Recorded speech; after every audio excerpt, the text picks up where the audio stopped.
Bonjour, bienvenue sur l'Argus.fr pour l'essai de la BMW 218i Active Tourer, le premier monospace compact de BMW. Cette série 2 familiale mesure 4,34 m, c'est 3 cm de moins qu'un Scénic, donc ça reste un véhicule très compact. Et nous avons affaire ici à une finition sport avec des jantes de 17 pouces.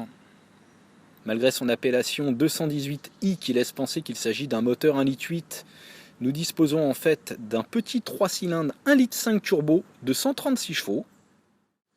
Le haillon électrique permet d'accéder à un coffre de 468 litres, ce qui est un volume correct, mais avec une modularité très évoluée.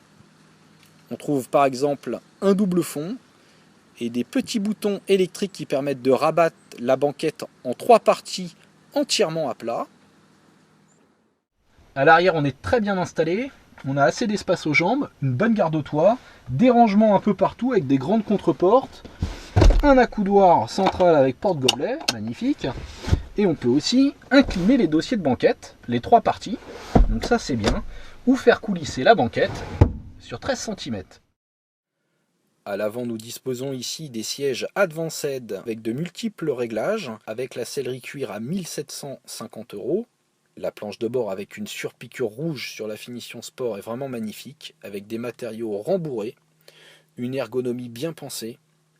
Et on trouve ici le GPS professionnel en option de 8,8 pouces, avec une fluidité des graphismes toujours aussi impressionnante. Et la possibilité d'accéder au Connected Drive, c'est encore une option. Donc ça permet d'avoir accès à une conciergerie, différents services et même des applications. Et comme vous pouvez le voir, la voiture a tout de suite reconnu que je disposais de Deezer sur mon téléphone et donc a fait le lien avec l'application. Sur la console centrale, on trouve une petite trappe pour mettre ses affaires, 2 porte-gobelets, un grand accoudoir et un espace de rangement avec antidérapant pour le téléphone. Pour démarrer, il faut débrayer, ensuite appuyer sur le bouton et c'est parti. Alors le fait d'être assis haut c'est agréable, par contre les montants sont quand même assez imposants. Allez, on accélère. Et le petit 3 cylindres essence ne manque pas de nerfs. Dès qu'on enclenche le mode sport, on a une bonne réactivité au niveau de la pédale d'accélérateur, on n'a pas du tout l'impression d'avoir un 3 cylindres. La direction est très bien calibrée, très précise. Là, on a vraiment la sensation d'être au volant d'une BMW, ça fait la différence. Donc là, voyons, on est sur une petite route de campagne et on entend pas mal les bruits de roulement. Ça, c'est lié aux jantes de 17 pouces à profil assez sportif.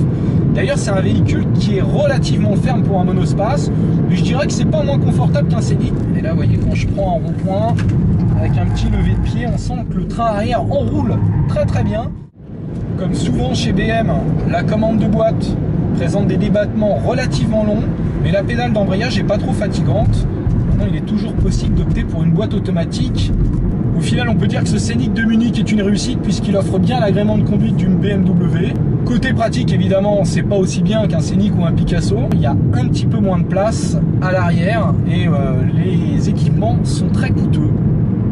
Le tarif aussi, mais bon, ça, c'est le principe des marques premium allemandes.